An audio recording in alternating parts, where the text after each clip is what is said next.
Data pengguna narkoba di Indonesia. Berdasarkan data BNN yang dirilis pada tahun 2018, total jumlah pengguna narkoba pada kalangan pelajar atau mahasiswa sebesar 2.297.492 orang atau 3,2% dari 15.440.000 pelajar atau mahasiswa secara keseluruhan di Indonesia. Apabila diperinci lagi, di lingkungan perguruan tinggi atau PT, jumlah yang pernah pakai sebanyak 6% dan memakai narkoba dalam satu tahun terakhir sebesar 2,8%. Dampak dari penggunaan narkoba yaitu kerugian ekonomi bagi negara, 2. Penghambat pembangunan negara, 3. Dampak pada sisi sosial maupun psikologi pelaku.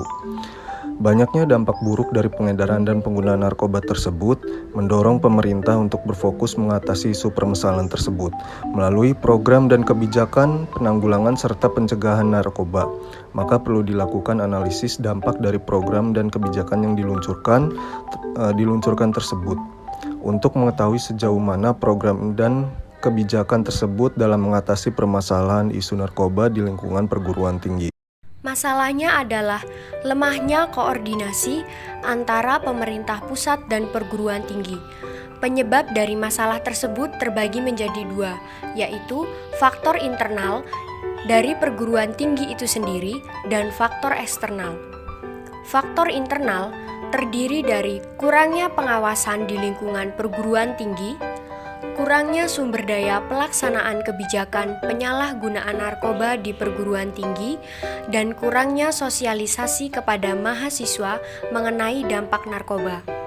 Faktor eksternal terdiri dari regulasi mengenai isu narkoba di perguruan tinggi yang masih belia, pelaksanaan kaderisasi anti narkoba belum menyeluruh di setiap perguruan tinggi, kurangnya anggaran pelaksanaan kebijakan penyalahgunaan narkoba di perguruan tinggi, dan pengaruh lingkungan sosial.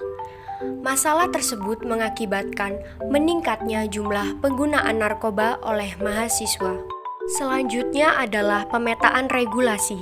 Regulasi yang berkaitan dengan isu penyalahgunaan narkoba di kalangan mahasiswa adalah sebagai berikut. 1. Undang-Undang Nomor 35 Tahun 2009. 2. Peraturan Kepala BNN Republik Indonesia Nomor 4 Tahun 2019. 3. Rencana Aksi Nasional P4GN tahun 2020 sampai 2024 yang disertai dengan Instruksi Presiden Nomor 2 Tahun 2020. 4. Peraturan Menteri Kesehatan Republik Indonesia Nomor 4 Tahun 2021. Pemetaan regulasi yang pertama yaitu Undang-Undang Nomor 35 Tahun 2009 tentang narkotika. Adapun tujuan dari undang-undang tersebut adalah menjamin ketersediaan narkotika untuk kepentingan kesehatan atau pengembangan pengetahuan dan teknologi, mencegah, melindungi, dan menyelamatkan bangsa Indonesia dari penyalahgunaan narkotika, memberantas peredaran gelap narkotika dan prekursor narkotika, serta menjamin pengaturan upaya rehabilitas medis dan sosial bagi penyalahguna dan pencandu narkotika. Adapun aktor yang terlibat dalam undang-undang tersebut adalah pertama, Badan Narkotika Nasional yang bertanggung jawab dalam menyusun dan melaksanakan kebijakan nasional mengenai pencegahan dan pemberantasan penyalahgunaan dan peredaran gelap narkotika, mencegah dan memberantas narkotika, serta berkoordinasi dengan pihak yang terlibat. Aktor kedua yaitu kepolisian yang bertanggung jawab dalam melakukan penyidikan terkait penyalahgunaan dan peredaran narkotika, serta prekursor narkotika. Kemudian melakukan pemusnahan narkotika yang ditemukan. Aktor selanjutnya yaitu masyarakat, bertanggung jawab dalam memberikan informasi terkait tindak pidana narkotika serta memberikan saran dan pendapat. Adapun sanksi bagi pelanggaran adalah tindak pidana berupa pidana penjara dan pidana denda. Selanjutnya, Peraturan Kepala Badan Narkotika Nasional Republik Indonesia Nomor 4 Tahun 2019 yang berfokus kepada kebijakan kota tanggap ancaman narkoba atau KOTAN. Serangkaian tindakan yang diatur dalam kebijakan tersebut adalah melakukan implementasi kebijakan KOTAN oleh instansi pemerintah daerah, melakukan pemantauan dan pengawasan, melakukan evaluasi dan penilaian berdasarkan indikator yang telah ditetapkan, serta memberikan penghargaan kepada pemerintah daerah yang memiliki nilai tertinggi dalam implementasi kebijakan KOTAN. Tujuan dari diberlakukannya undang-undang tersebut adalah untuk meningkatkan ketanggapan suatu kabupaten atau kota dalam menghadapi ancaman narkoba dengan memperkuat kemampuan antisipasi, adaptasi, dan mitigasi. Adapun aktor yang dilibatkan dalam implementasi kebijakan tersebut, yang pertama adalah Badan Narkotika Nasional, bertanggung jawab dalam melakukan pemantauan dan pengawasan serta penilaian terhadap implementasi kebijakan KOTAN.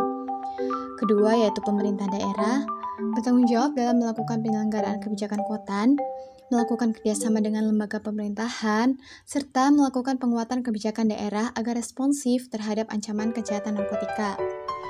Aktor selanjutnya yaitu Badan Narkotika Nasional tingkat kabupaten atau kota, yang bertugas melaksanakan kebijakan nasional pada tahap kabupaten atau kota, serta bekerjasama dengan instansi daerah dalam melaksanakan kebijakan teknis P4GN dalam wilayah kabupaten atau kota.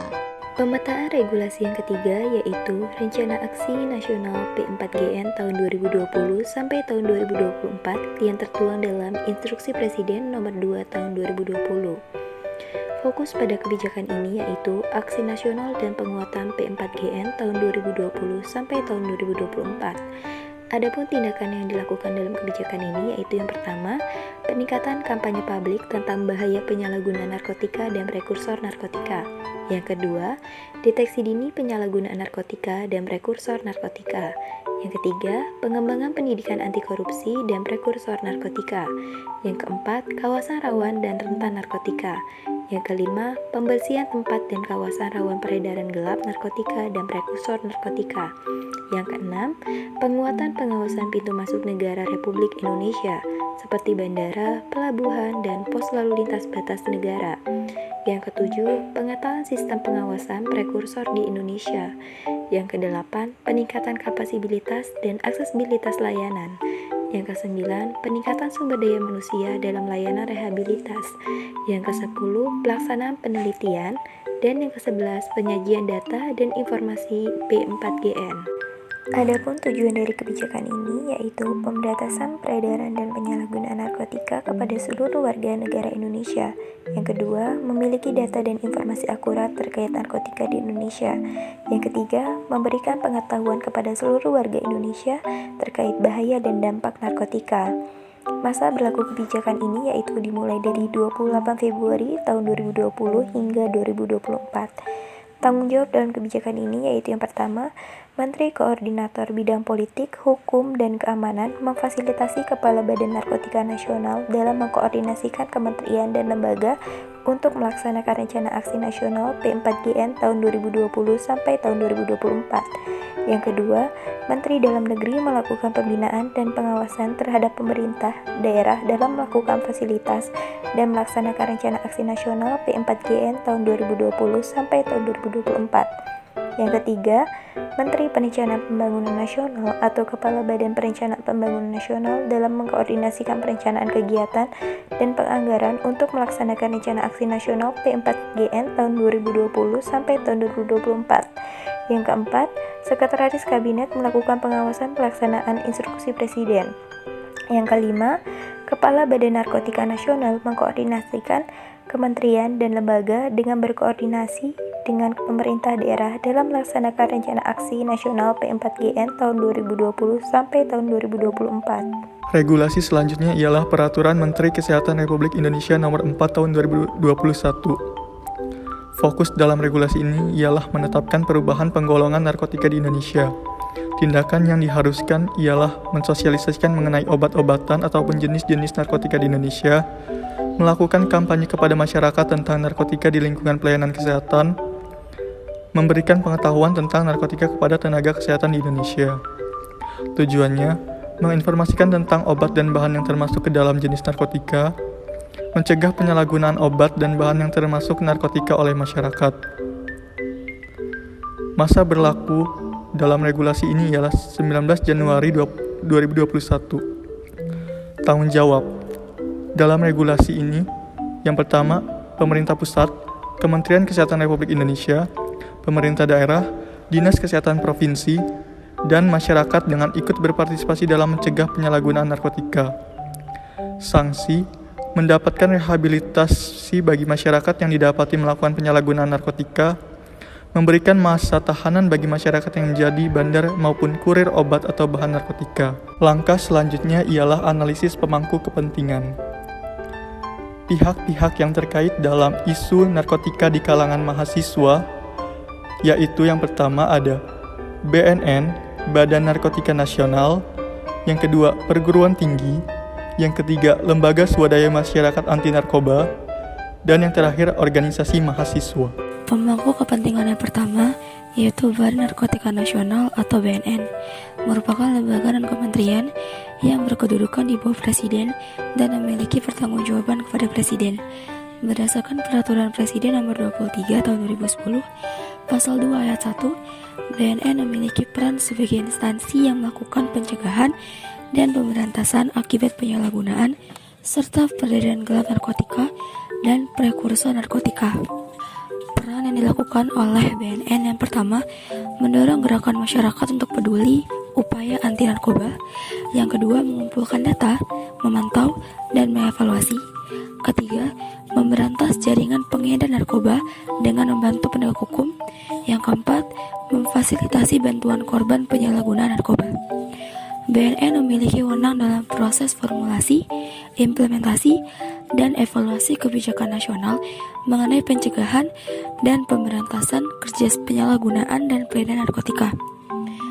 BNN juga melakukan kerjasama tingkat nasional, regional, dan internasional di beberapa program, salah satunya P4GN atau Program Pencegahan Penyalahgunaan Peredaran Gelap Narkotika.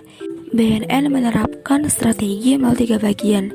Yang pertama, preemptif, di mana pencegahan dilakukan sejak dini. Kedua, yaitu preventif, yang merupakan rencana strategis aksi jangka menengah dan jangka panjang. Serta terakhir adalah represif, upaya penanggulangan melalui proses dan tindak hukum. Upaya dalam peningkatan pengendalian dan pengawasan melalui pencegahan primer berupa sosialisasi informasi dan edukasi melalui berbagai media bersama LSM, pemuda-pemuda, organisasi mahasiswa. Pencegahan sekunder ditunjukkan kepada kelompok atau komunitas rawan penyalahgunaan narkoba. Pencegahan tertier, bentuk pencegahan bagi pengguna atau pecandu yang telah mengikuti program terapi dan rehabilitasi. Aktor yang kedua yaitu perguruan tinggi. Perguruan tinggi sebagai tempat berlangsungnya proses pendidikan merupakan lingkungan strategis dalam upaya pencegahan dan pemberantasan akibat penyalahgunaan serta peredaran gelap narkotika dan prekursor narkotika. Keragaman disiplin ilmu yang dipayungi oleh fakultas dan program studi memungkinkan muncul gagasan dan pemikiran solutif. Tindakan preventif terhadap bahaya narkoba, dalam hal ini sosialisasi, penyuluhan, seminar-seminar penelitian dampak narkoba sebagai sumbangsih pengetahuan dan wawasan. Universitas sebagai lingkungan terdekat sebagai salah satu pihak yang berperan penting dalam membantu memberikan pemahaman bahwa narkotika merupakan obat berbahaya dan melanggar hukum. Menciptakan lingkungan kampus bersih narkoba dengan memiliki arah kebijakan di bawah manajemen lembaga perguruan tinggi. Hal ini dapat disinkronisasikan dengan program kebijakan BNN.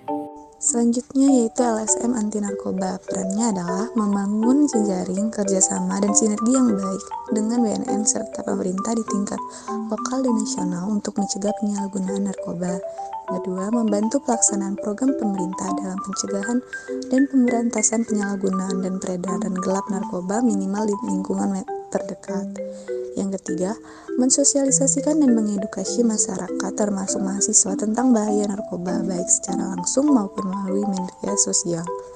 Yang keempat, mencari informasi, menginformasikan atau melaporkan kepada Humas BNN di daerah jika terjadi penyalahgunaan narkoba di daerahnya.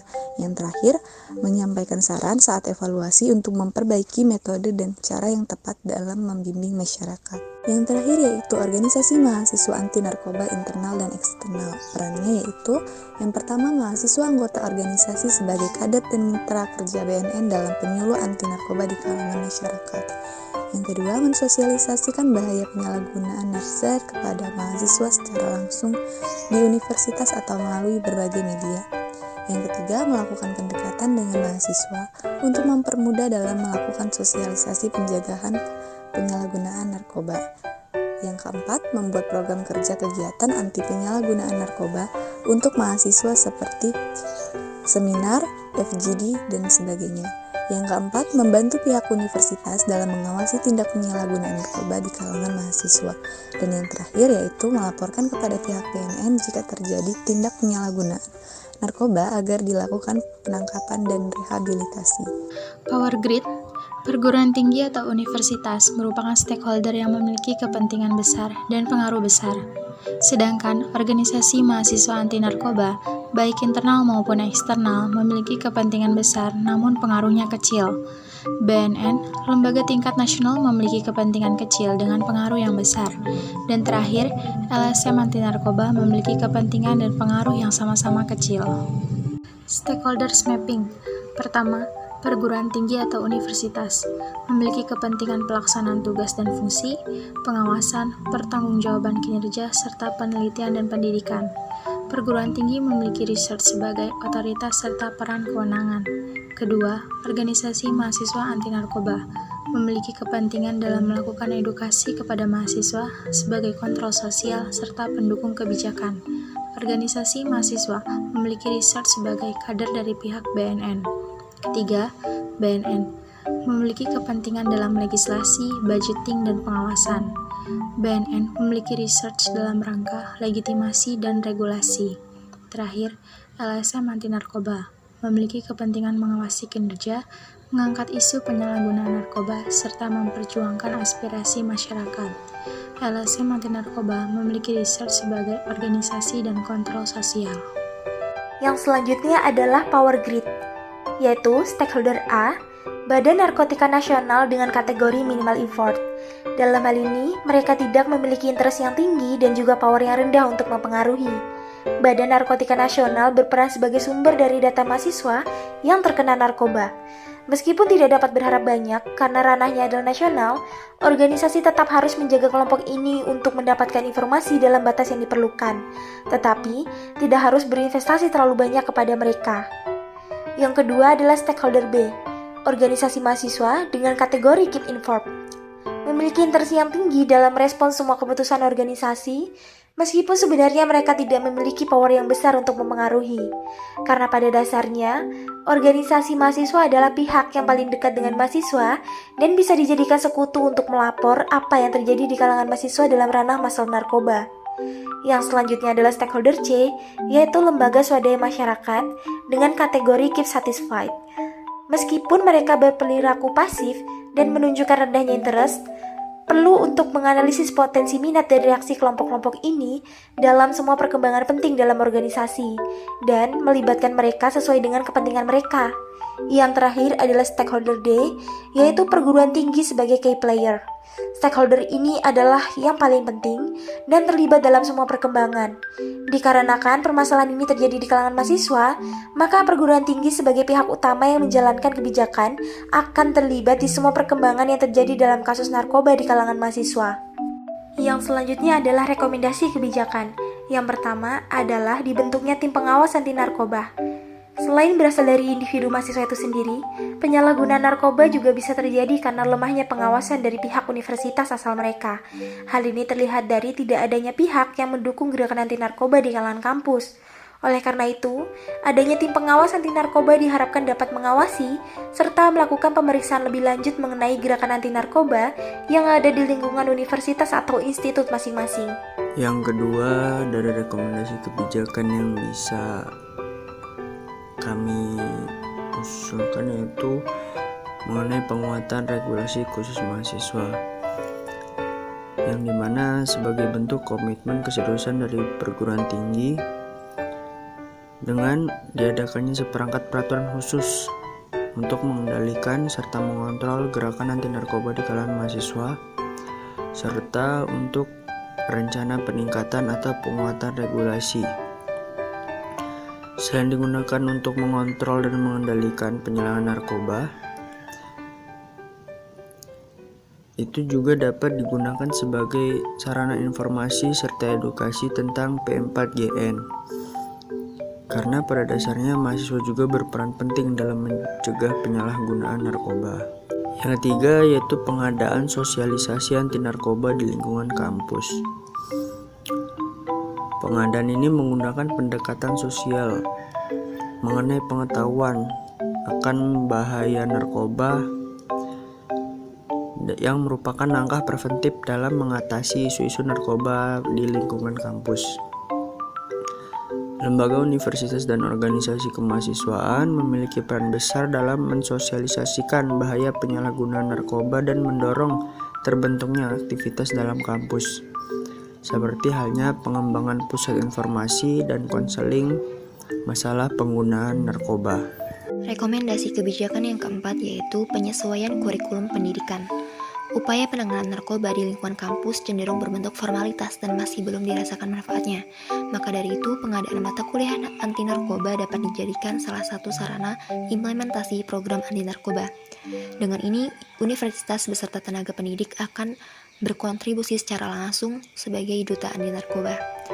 Pengadaan kurikulum ini akan memberikan pengaruh yang lebih berdampak dalam hal menyebarkan pengetahuan dan mempengaruhi mahasiswa ke arah yang lebih positif.